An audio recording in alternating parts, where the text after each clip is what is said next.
예. 정말 더 고백하고 시작하겠습니다.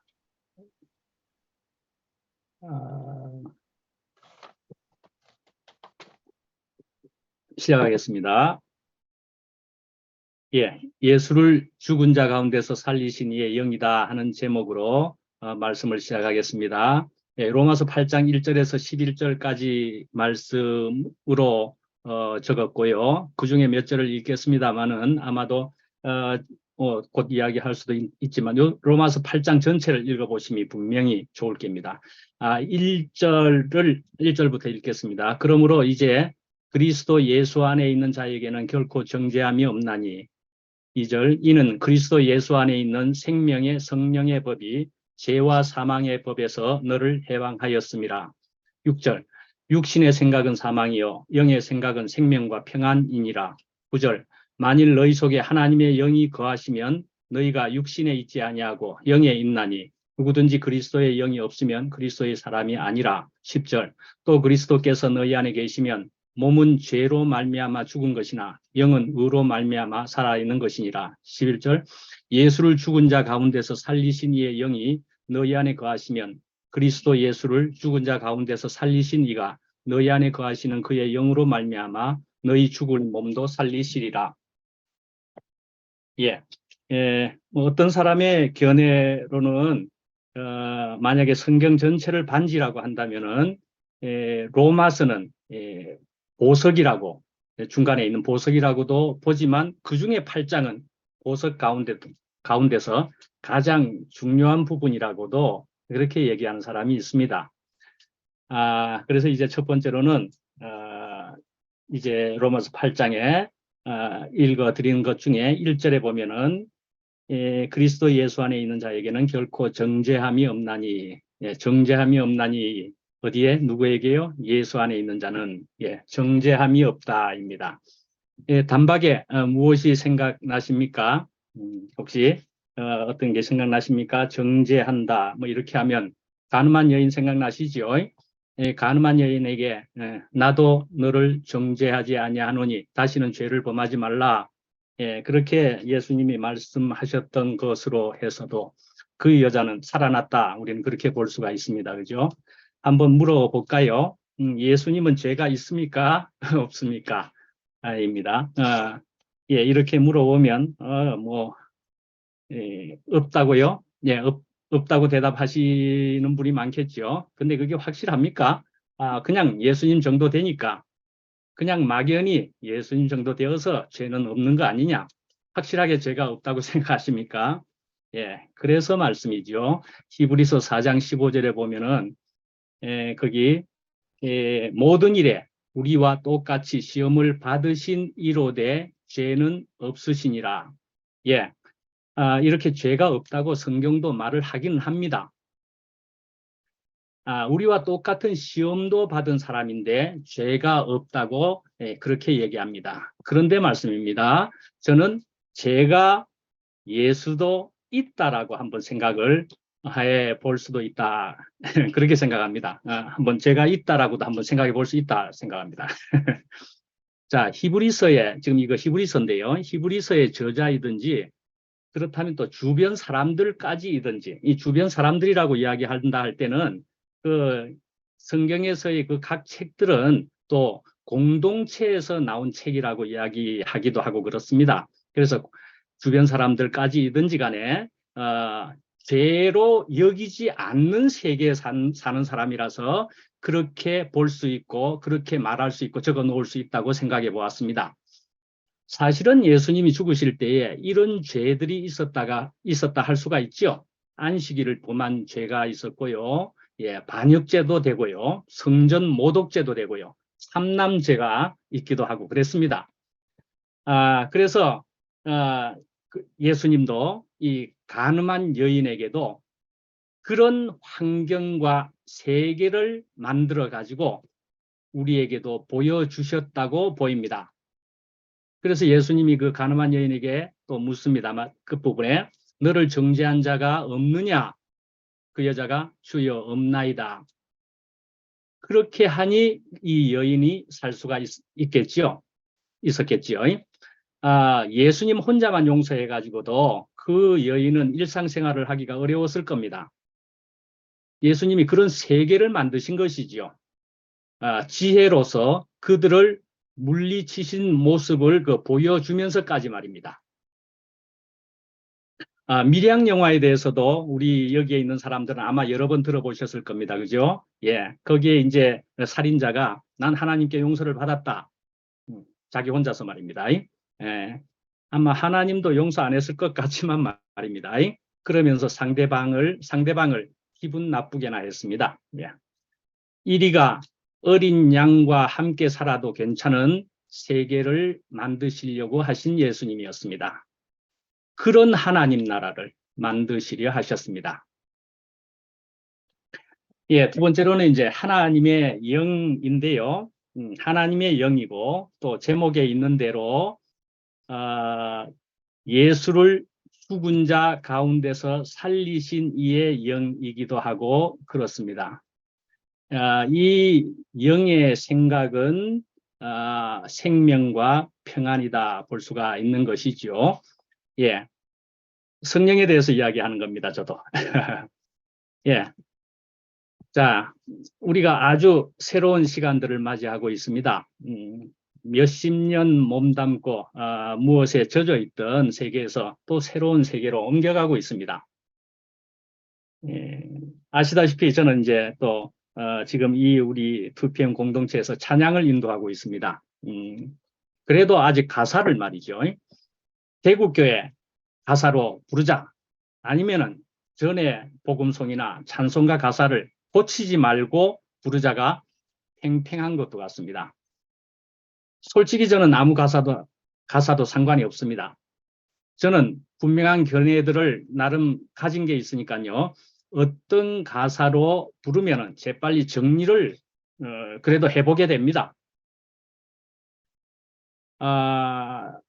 어제 하루쯤인가도 제가 어떤 교재들의 파일을 이렇게 들어보는데 그 천국의 개념에 대해서도 말이죠.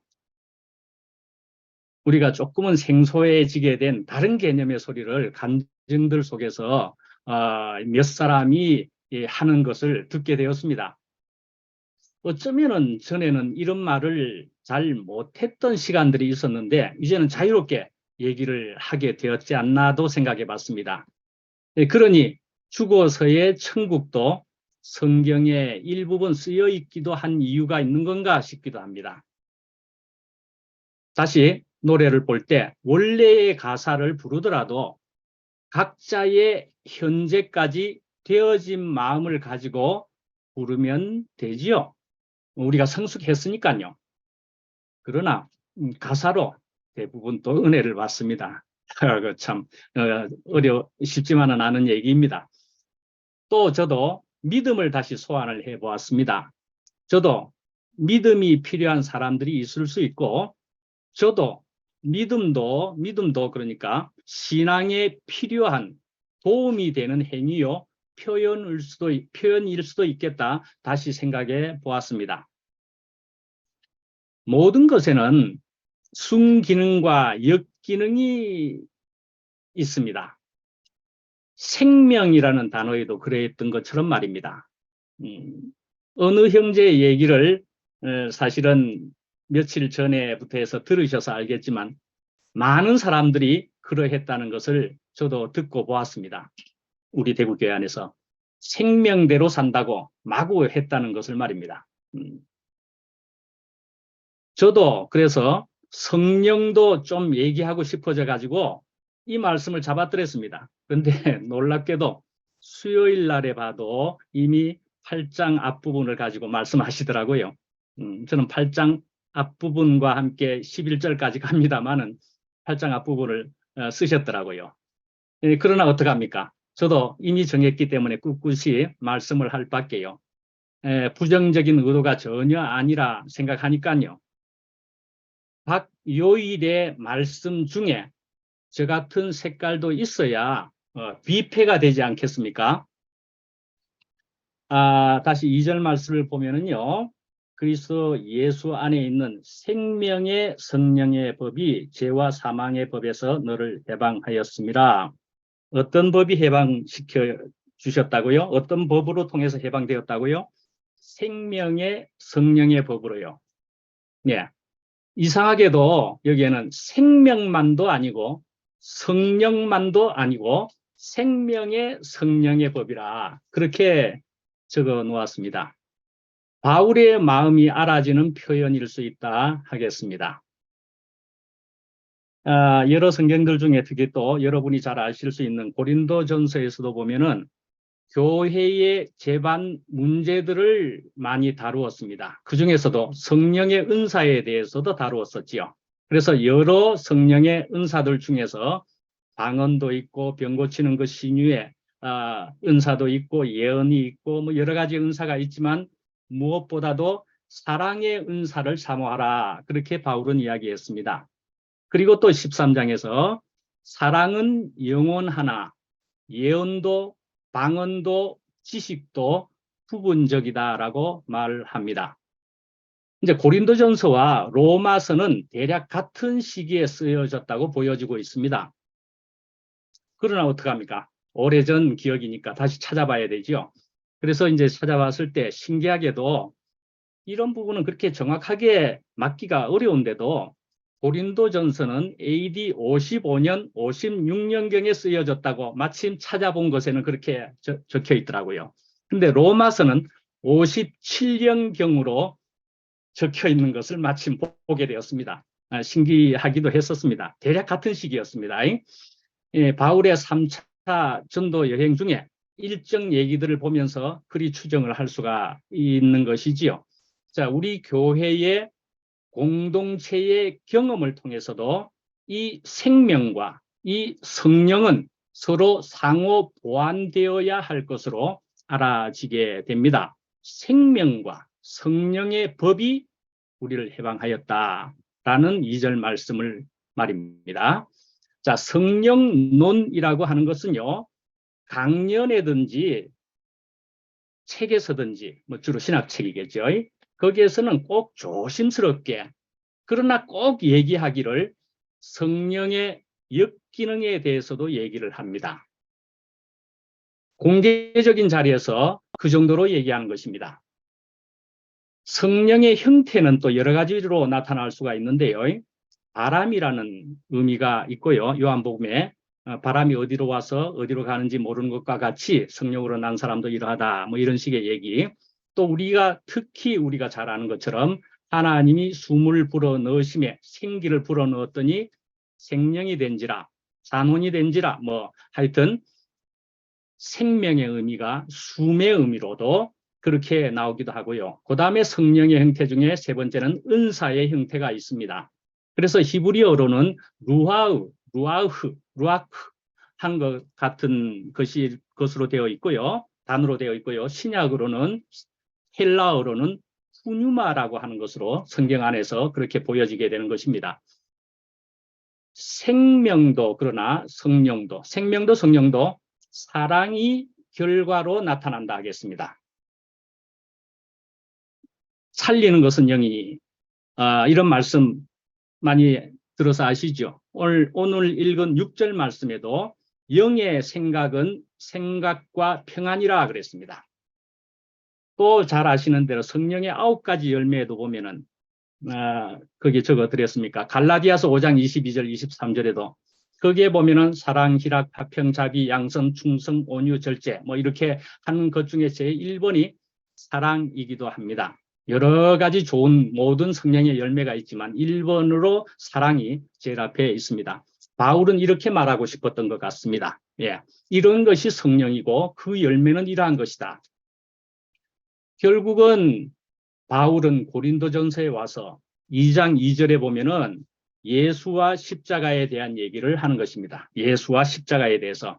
줄여서 이렇게 말하면 또 구호 같지 않습니까? 그러나 이것을 풀어서 말씀으로 다시 보면은 내가 너희 중에 예수 그리스도와 그가 십자가에 못 박히신 것 외에는 아무것도 알지 아니하기로 작정하였다. 예, 이렇게 예수와 십자가 그것만을 알기를 원한다. 바울은 그렇게 이야기했습니다. 하여간의 말씀이죠. 성령의 은사는 예수 그리스도의 길을 따르는 것이라 말할 수 있겠습니다. 또한 성령은 또한 창조와 생명의 능력이 있다 할 수가 있습니다. 이 성령의 루아우 하는 이것이 제일 먼저 나온 것이 창세기 1장 2절인데 하나님의 영은 물 위에 수면 위에 운행하시니라. 그렇게 부터해서 이제 영이 나오는 건데요. 이것은 바로 없음에서 있음으로 혼돈 가운데서 질서로 어둠에서 빛으로 이렇게 하는 역할이었다 볼 수가 있는 것이죠. 그러니까 꼭 지금의 우리에게도 꼭 필요한 성령이기도 한 것입니다. 이제 다시 11절을 한번 가볼까요? 11절에 보면은요. 예수를 죽은 자 가운데서 살리신 이의 영이 그랬습니다. 어떤 영이요? 죽은 자 가운데서 살리신 이의 영이 그랬는데 누구를 말하는 겁니까? 하나님의 영이 너희 안에 거하시면 그리스도 예수를 죽은 자 가운데서 살리신 이가 이렇게 설명되어졌지만 누구를 말하는 겁니까? 하나님의 영이 하나님이 너희를 죽을 몸도 살리시리라. 그렇게 이야기하는 것입니다. 그러니까 말씀이죠. 예수를 죽은 자 가운데서 살리신 그러나 그의 영이 말입니다. 그러나 또 살리신 그가 이렇게 이야기하는 것인데요. 저는 이것을 보기만 해도 재빨리 드는 생각은 내가 살리신 이의 영을 살리신 이와 함께 내가 구별할 도리가 있나? 하는 생각을 해봤습니다. 내가 구별할 도리가 있는 것이야? 하는 생각을 해봤습니다. 영에 대해서는 여러 가지 이름이 그래서 있을 수 있습니다. 성경 안에서도 그러고요. 나의 영이 우선 있기도 합니다. 우리의 영이 있기도 합니다. 하나님의 영이 있기도 합니다. 그러나 그리스도의 영이 있기도 하고요. 예수의 영이기도 하고요. 세상의 영도 있습니다. 심지어는 악령도 있다 말씀이지요. 영식 형님도 그것을 언급하시면서 잘 언급을 이미 해 주셨더라고요. 근데 저의 목소리로 또 한번 말해 보는 것이죠. 영이다. 근데 이제 신비스러운 기운이나 모습으로 내가 영을 받았고 영으로 말하는데 하면 이것이 혼란이 온다 말씀이죠. 우리 모두 영을 받은 사람들이 여기에 있습니다. 우리가 과도기적이고 혼돈의 시간 속에 있다 생각하니 그렇습니다. 주장을 강력하게 하다가 생긴 일을 우리가 목도한 사람들입니다. 성령은 세위, 그러니까 삼위일체 중에서 하나의 위격이 아니라 하나님이 사용하는 강력한 영, 또 다른 말로는 그러니까 활동력이라, 하나님의 활동력이라는 주장도 이미 있습니다. 그리스도의 영이라 할 때도 그렇겠죠. 어떤 사람은 하나님이 이끄시는 대로, 그리스도가 이끄시는 대로, 주님이, 성령이, 하나님의 영이 결국은 말씀이죠. 자기가 쓰기에 마음에 걸리지 않을 좋은 호칭과 표현을 쓰면 되지 않을까 싶습니다. 아우구스티누스라고 하는 사람이요. 이런 말을 했다는 것을 적어드렸는가 그게 싶은데요. 너가 하나님을 파악하지 못한다는 것이 뭐 그리 놀라운 일인가. 만일 너가 그분을 파악한다면 그분은 하나님이 아니다. 오늘 우리에게 온 어떤 느낌이든지 기운이든지 우리가 오늘은 하나님이 찾아오셨네. 하나님의 영이 찾아오셨네. 더 나아가서 그리스도의 생명이 오셨네. 그리스도의 영이 오셨네. 예수의 영이 오셨네. 성령이 오셨네. 깨놓고 말해서 저는 구별을 못하겠습니다. 과연 구별할 수 있는 것인가 조심스럽게 말을 해봅니다. 분명히 형님도 이런 역기능에 대해서 알고 계시고 언급도 하셨지만은 우선 새로운 소개에 우선 집중하셨으리라 생각합니다. 그러니 저라도 형님을 도와드려야 되지 않을까 생각하는 것입니다. 교재들 속에서 벌써 어떤 반응을 느낄 수가 있겠고, 저는 조용히 있는 사람에 속한다고 생각해 보실 수 있겠죠? 그런데도 저하고 개인적으로 대화를 하는데도 그런 말이 나오는 것을 보고 저라도 이만큼의 언급을 해봐야 되겠다 생각하게 되었습니다. 저는 판단할 자격이 없습니다. 오전 모임 사람들까지도 그렇습니다. 다시 한번 말씀을 드립니다. 분명히 성령은 귀하고 복된 역할을 하는 하나님의 한 부분입니다. 같이 귀한 성령을 누립시다. 그러나 조심할 부분은 이렇습니다. 그렇게 말할 수 있어야 건강한 사회고 교회고 나라가 되지 않겠습니까? 이제 세 번째로는 우리는 하나님의 걸작품이라고 하는 것을 다시 한번 얘기해 보고 싶습니다. 저는 요즘 2PM에서 이제 먼저는 그 앞에 누구 없었죠? 상근 형님의 말씀이 있었고 영화 형제가 원모 형제가 이렇게 말씀을 하는데 어찌 하나같이 말씀들이 달고 은혜로운지 간증도 하고 싶을 때도 수시로 있지만은 찬양으로 간증을 대신하는 사람이 되어나서 이리도 되는 것 같습니다. 자, 원모 형제가 저도 또 귀하게 보여지니 이 말씀이 그래서 복되고 귀한 것이 저에게도 역시 또 되었습니다. 원모 형제가 걸작품이라 그랬습니다. 헬라어로 포이에마라고요. 누가요? 지으심을 받은 우리가 포임, 시가 된다는 것이기도 하고요. 예. 저는 원모 형제가 언어적으로 탁월해 가지고 우리로 아주 이해에 도움을 주고 있구나 생각해 왔습니다.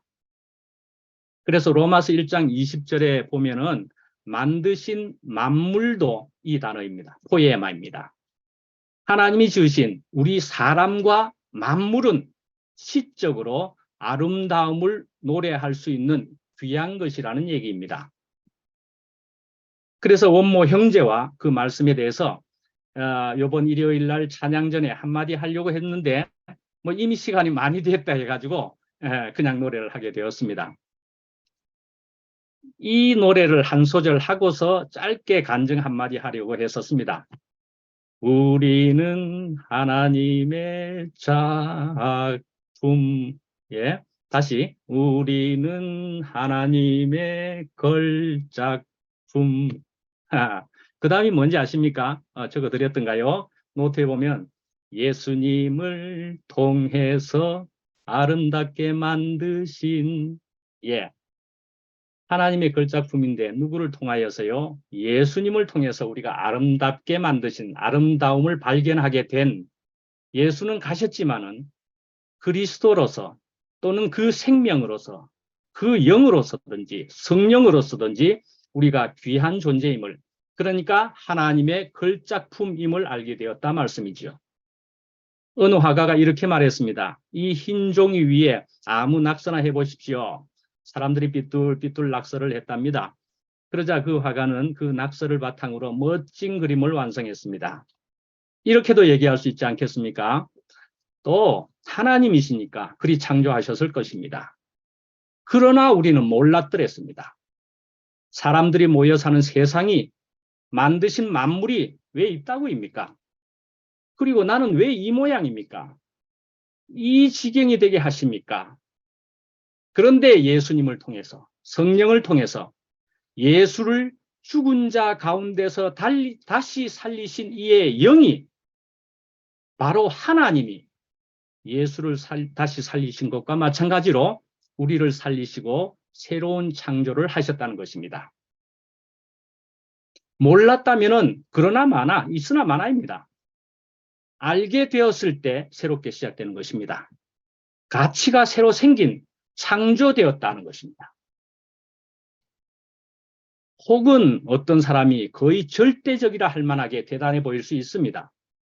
이 땅에 현실에 살면서 이것을 떼놓고 생각할 수 없는 부분이기도 하다 하겠습니다.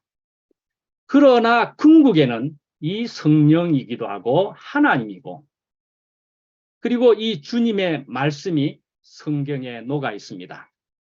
온 우주에 하나님을 알만한 것이 만물에 널려 있지만 성경은 이런 점에서 하나님, 예수님, 그 영, 성령을 만날 수 있는 최고의 차선이라 생각합니다.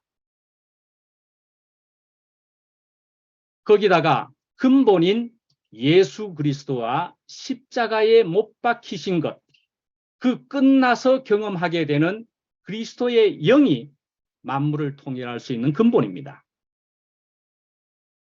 그리고 또 하나의 나누어짐에 대해서 말해봅니다. 각 사람들의 사정에 따라서 이럴 수도 저런 모양이 될 수도 있다 할 것입니다. 저도 며칠은 다시 깊은 멍을 때리고, 불멍을 할 수가 없지만은 멍을 때리고 슬펐습니다. 얼마 전에, 며칠 전에는 아침에 일어나자마자 이불 속에서 어떤 생각이 드는 것입니다. 고통이라고 하는 것이 총량이라는 것이 혹시 있는 것인가? 혹은 최고점이라는 것도 있는 것인가? 고난이 얼만큼 쌓이면은 더 이상은 없는 것인가 말이죠. 혹은 최고점이 있어가지고 그것을 찍고 나면은 다음부터는 견딜 만한 거의 괜찮은 것이 되기나 하나 말이죠. 정확히는 모르겠지만은 예수님의 마지막 그 십자가 전의 시간을 생각해 보면은 우리도 죽을 때까지 계속될 것으로 보입니다. 영생이라 할 만한 것 속에 같이 있는 것이죠. 이 고난이 말이죠. 고통이라는 것이든지요. 소금만 먹으라 하면은 독약 같을 것입니다. 그러나 음식물에 들어가면 그렇게 맛을 낼 수가 없습니다. 우리 인생에서 고난과 아픔의 역할일 것도 같습니다. 그럴지라도 우리는 있는 자리에서 가는 것입니다. 성령의 인도로, 그리스도 생명으로, 하나님의 영으로, 죽고 다시 난 영의 인도로 옆에 있는 다친 전우를 어깨동무하고서 함께 가는 것입니다. 그러면 하나님의 원대로 또 빚으시되 새로운 걸작품으로 드러나게 하실 것입니다. 새로운 우주적 참여의 모자이크에 제대로 쓰이게 할 것입니다.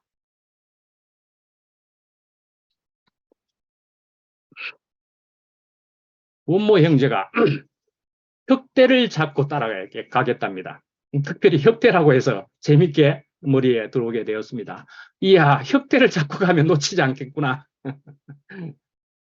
그러면 뭐 치마를 입은 사람은요, 그냥 바지를 입었을 때를 생각합시다. 자, 우리가 양을 보면은 또 사진을 봐도 아주 귀엽습니다.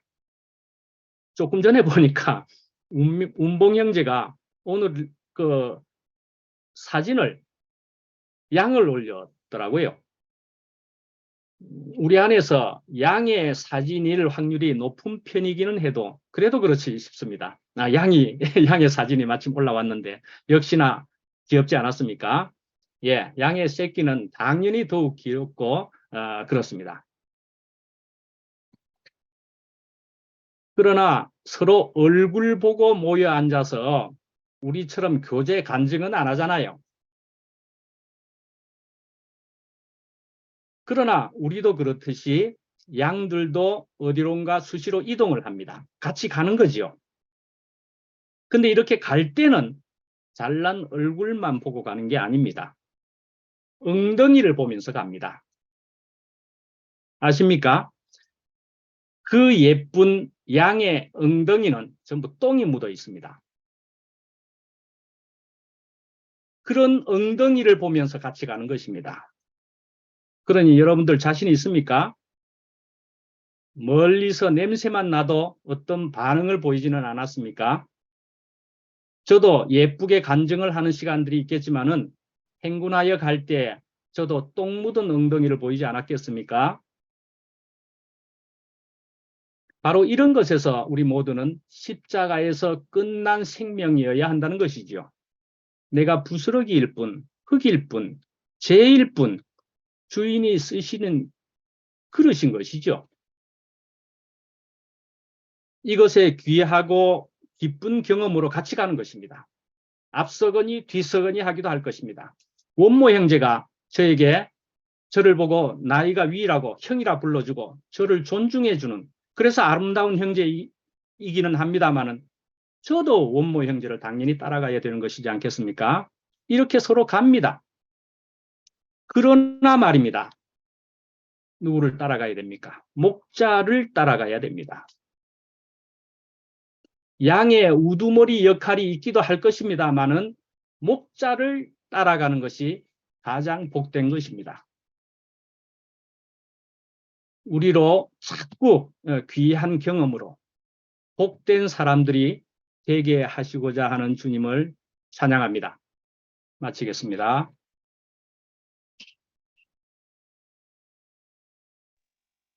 아멘.